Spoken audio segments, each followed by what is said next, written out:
what is money? Because money can either be a means of exchange or it can be a store of value. So I'm going to try not to get too technical and too confusing, but what that means is if you had $10,000 worth of cash and you dug this into your backyard today, in 10 years or 20 years, is that $10,000 going to buy you the same stuff that it can buy you today? And the answer is no. Now, why? Well, the answer is because our money, what we think of as money on paper dollars, isn't the best store of value. Our money, what we call money, loses value every single day because of something called inflation. So what we call money isn't the best store of value, but it's a good currency, meaning means of exchange. If you have $10,000 in your hand, you can go to the Apple store, buy a nice MacBook, you can buy a laptop, you can buy, whatever you want to buy because you have that money to do that. Mm-hmm. So this is where old money, we'll call it old money, things like physical gold, your traditional money serves a better store of value because it takes time, effort, and labor to mine an ounce of gold. And that representation of that time, effort, and labor is through the physical gold. So the physical gold serves as a better store of value, but it's not a very good means of exchange because now if you go to Lululemon or you go to Apple or you go to Gucci and you walk in with a gold bar and you say, can I buy this? They're going to look at you really confused because they don't know what to do with that. Maybe somebody will take it because they're a little bit financially educated and they'll say, oh yeah, I'll take this. But most people are going to say no. And so this is where you have to understand the difference between the currency, means of exchange, and the store of value. Let me ask one little question, just as a technicality. So are you saying that it's the time and effort it takes to get the gold that is the value, or is it the gold itself? It is the gold. So the value. So if you talk about value versus price, the price of anything at the end of the day is determined by supply and demand. So it might cost you $100,000 to build a home, but the home might be worth $50,000 or it might be worth $1 million, depending on where it is. And so kind of like that, that's where physical gold also has a difference in the cost to mine it. But then it also has some sort of store of value, just like how a house has some store of value because it has bricks, it has windows, it has flooring, it has all these things that have value. It provides shelter. And so it has that kind of basic value. But then the price ultimately is determined by now market conditions, supply and demand. When you're in a recession, home prices go down. When interest rates change, home prices get affected. So there's that differentiation that you need to understand as well when you differentiate value versus price. Okay. Move one step back from the technical side and we move back to a little bit of the philosophical kind of in the middle. How does money play a part in our lives? And this was a challenge that I had to really learn the hard way because, I grew up being told money's bad, money's evil, don't worry about it, just go become a doctor. The reason why so many people create these smoke screens around money, this taboo culture around money, is because we don't understand how money plays a part in our lives. We think that more money is either going to make us evil or, we say more money is not going to make you happy. And that's correct to an extent because I have created this thing, what I call the quadrifit theory. And the way it works is we have 4 aspects to our life. And if you want to live a happy and fulfilled life, you have to be fit in these 4 aspects. Okay. And the order of them is at the bottom, physical fitness, then mental fitness, then spiritual fitness. And then at the top, you have financial fitness. So if we go back to the bottom with physical fitness, if you are on your deathbed, you don't care if you have $10 million. The only thing you want is to be healthy again. Right. Because once you're healthy, you can have 1,001 dreams, wishes, and desires. Like you can actually go and do things. Like I know you've talked about your health journey on your podcast. You've talked about that with great guests, your diet, your exercise, your body, because if you are physically not here, it doesn't matter. Yeah. So are you saying that's number 1 or number 4? Number 1. So at the bottom, that's the most important thing. Got it. Foundationally. Then you have the mental fitness, because now once you're physically here, now you can start thinking about your mind, because if you're miserable, if you're anxious, if you're depressed, if you're unhappy, more money is going to make you more miserable. And this is where now you have to understand that your mental health is its own aspect of life. You have to take care of that. Now, this could mean talking to therapists, getting the right, help, getting a life coach, doing therapy, whatever that might be. But you need to take care of your mental health. Surround yourself with people that you love. Surround yourself with happiness. Surround yourself with good energy, not toxic people. Get that stuff out, because if you are miserable, more money will not fix that. Like, one thing that I always talk about, because I have seen this firsthand with friends of mine, and I'm sure many people have, where I know people who are unhappy or were unhappy and kept talking about, man, I just want to make $1 million, because once I make $1 million, then, this girl is going to like me, or this is going to happen. People are going to, want to be my friend. And it's like my whole life will change because I have more money. But that is one of the biggest lies you can tell yourself. And you are going to become even more miserable if you achieve that financial success, because now you're going to feel even more empty. You're going to see that, hey, I got my money, but nobody likes me. Nobody wants to be around me. And so this is where you have to solve that mental aspect of your life. Then is the spiritual aspect. And this isn't religious. This is more of your purpose. Why are you here on your earth? And you were talking about the things that make you feel fulfilled, the things that make you feel happy, the things that give you energy. Every single one of us have these type of things. Yeah. You just got to figure out what it is. Some of them might help you make money, which is great. Some of them might not. But at the end of the day, we're all here for a reason. And you want to be able to fulfill that, because if you don't, and you become financially successful, you're going to have no reason to get out of bed. Now, what do you do? And so this is where you want to be spiritually fulfilled, have a reason, have your purpose. And, if you don't know what this is, that's okay. This is where you want to be learning. So it's understanding, you have to be physically fit, mentally fit, spiritually fit. All three of these things have their own educations. Like, go to YouTube, go to podcasts. You have a bunch of content on this. Just go and learn from people that are talking about it. Maybe you'll read a book, maybe you take a class, whatever it is, but start learning about that. Once you have these three things, this is where financial fitness has the biggest impact and the most value and the most power, because now you can live a more fulfilled life, because now the money is just like adding fuel to the fire. You can do more of the things that make you feel more fulfilled. You can be around your friends and family and go to fun places, cool places. You can have the best diet. You can have all the nice things. You can hire a trainer, but you have to have that, reason, the mental aspect of wanting these things and achieving these things. That way money can actually buy you the things that will make you happy.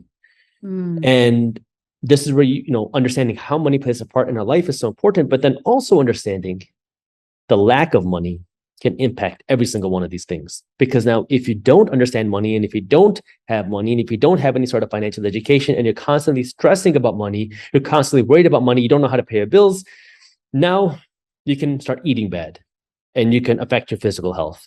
It can affect your mental health. Financial issues are one of the leading causes of suicide. It's one of the leading causes of divorce.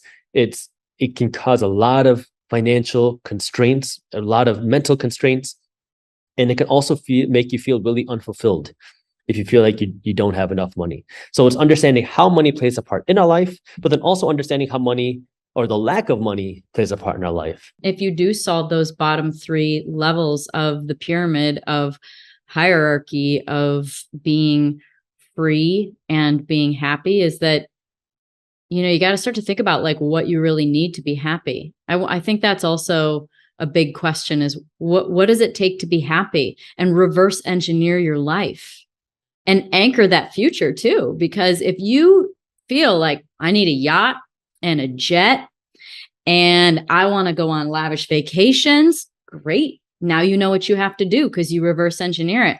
But in a lot of cases, people go, man, I want a decent car and a decent house and good friends, and I want time with them, and I want to be able to travel a little bit. But, really, I just want to be able to go take my dogs for a walk and have great dinners and, buy nice, healthy food. And then you all of a sudden now, like, it almost like unlocks freedom, because you go, okay, I don't actually have to make that million. And then there's that energetic release of like that wanting, because I listen to a lot of mindset stuff. And, when you want something so badly, that grip is so, it strangles the opportunity, because there's an equal and opposite belief that you don't have it. Like if you want something so badly, it implies that you don't have it. I think that can play a big role. So like the why, explain your whys and what kind of got you on to a path where you felt really comfortable, you felt like you felt confident in your position with your family. What was it that got you over that hump? And then also, yes, answer that question first. Sure. So it's interesting you brought that up because I talked about this with a guy named Tom Bilyeu, Impact Theory, just recently. Yeah. And he asked me a similar question, and he really helped me understand this a little bit better because I kind of went through an interesting journey on this same thing, where initially for me it was to prove everybody wrong. Because when I knew I wanted to be an entrepreneur, like I started off when I was in elementary school, I was mowing my neighbors' lawns because I wanted to make some extra money to take care of my parents because I saw how hard they were working. And my parents were like, no, don't do that. Just focus on your studies. So I was like, okay, fine. Then as I went to high school, I started doing more. I started playing a drum at Indian weddings to earn some extra cash. And again, I did this in secret because I didn't want my parents to find out because I knew they kind of had a hint. And every time they found out that I was doing this type of stuff, they were very angry. So I always did it in secret.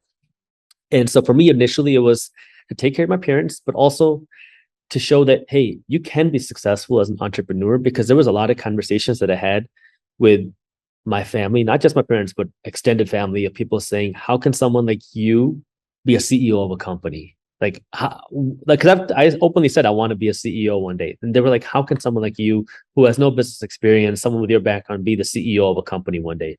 And I remember that. And that kind of left me a little scar. And so I was like, you know what?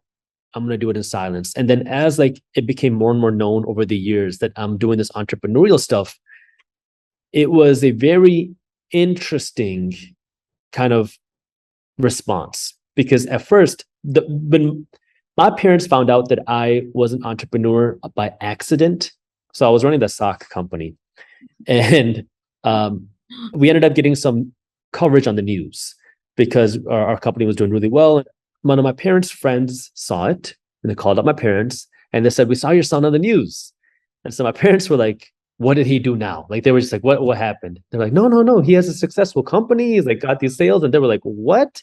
And so when they heard that, that was when they kind of changed their mindset. They're like, okay, clearly Jaspreet is not going to listen to us and he's doing okay. So that was when they started changing their mindset about, okay, you know what?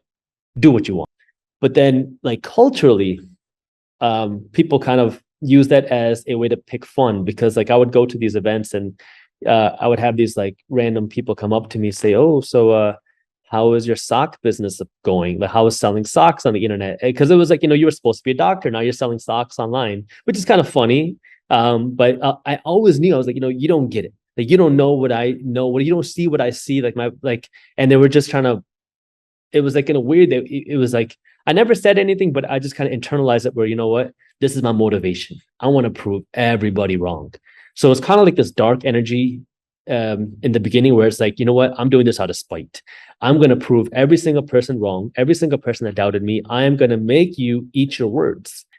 After a certain point, it started to change for me where it's like, wow, I'm making an impact. I'm helping people. I love that idea. I start to see how this education, the financial education, is so important. And I want to help spread this word. I want to help provide this value to the world. There's so many changes that I want to make. And so it started to shift slowly over to this kind of like more positive energy, more light energy, as opposed to just the dark energy. So it started off with this like intense desire to, I'm going to prove you wrong. I'm not going to sleep. I'm going to wake up early. I'm going to do whatever I can to prove every single person who doubted me wrong, to now I'm doing this because I see the impact of this and I want to make a difference. So kind of a shift in that sense. So if you wanted to prove them wrong, essentially like you did, there's a ceiling to that, right? There's like an end point. And I don't know, maybe you can share your thoughts. I think some of the most powerful goals are the ones that don't have a ceiling. Yeah. Right? If you want to make a difference, that doesn't end. Right. And so people set these goals it's great to have your sort of intermittent goals along the way. They're sort of markers in time. They allow you to celebrate along the way. But the ultimate manifesto, sort of like whatever the statement is about what it is that you're doing, whatever your brand mission is, or your mission in general, I don't know, maybe you could share your thoughts around that being something that doesn't have a ceiling and therefore can take the most expansive form possible. Yeah, I think you're right. It's something that it becomes more of a purpose of for you and your mission of really just as a human. Because I mean, if you look at some of the wealthiest people in the world, you look at Warren Buffett. Yeah. Why does he still get up and work? Like you Right. have all the money in the world. I mean, you can literally just fly around in a private jet and just do the most exotic things in the world. Why All do day, you every not day. do that? All day, every day, and never have to stress about money ever? Well, he likes what he does. He likes researching companies. He gets a certain excitement out of that you don't get out of doing other things. And so for him, it's that matter of purpose. And you look at an easy example to see is just look at Shark Tank. You have these sharks on Shark Tank. Why are they there? They don't need more money, right? They enjoy entrepreneurship. They got to where they were because they were entrepreneurs. That entrepreneurial energy is something that you want to be around. And so now you can help other entrepreneurs and go back into the entrepreneurial energy. Another $1 million, when you have $100 million, doesn't change your life. It doesn't really affect you at all. It's just one of those things where it's for the purpose, the energy, and the fun, and the excitement, and the impact that you can make. And I really think you're right, where it's that no more ceiling. It's now how you have fun. I mean, this is like exciting. Like my accountant calls me up one day. He says, Jaspreet, how are you? I said, I'm good. How are you? He says, hey, look, I need you to do me a quick favor. Can you send in $100,000 to the IRS by the end of the day today? Oh, also another 15,000 to the state government. I was like, what? He said, yeah, sorry, we missed some calculations, but you need to do that by the end of the day today. I was like, what are you talking about? And then he's like, oh, by the way, you're probably going to have to pay a penalty on this as well. And so naturally, I was a little upset, and I was like, he just threw me so off guard. And so I paid it, and then I fired my accountant. And then I went on a hunt for a new accountant, naturally. And I found somebody after a lot of research who was amazing. Like, I was like, wow, like I did not realize like there's this level of like service in accounting, because I have experienced bad accounting. And you start to experience like, oh my God, this is such a better service. And I worked with them for a number of months, like almost a year. And I was like, this is a great offer that you have. Like what you're doing is great. You don't have any internet presence. Let's work together.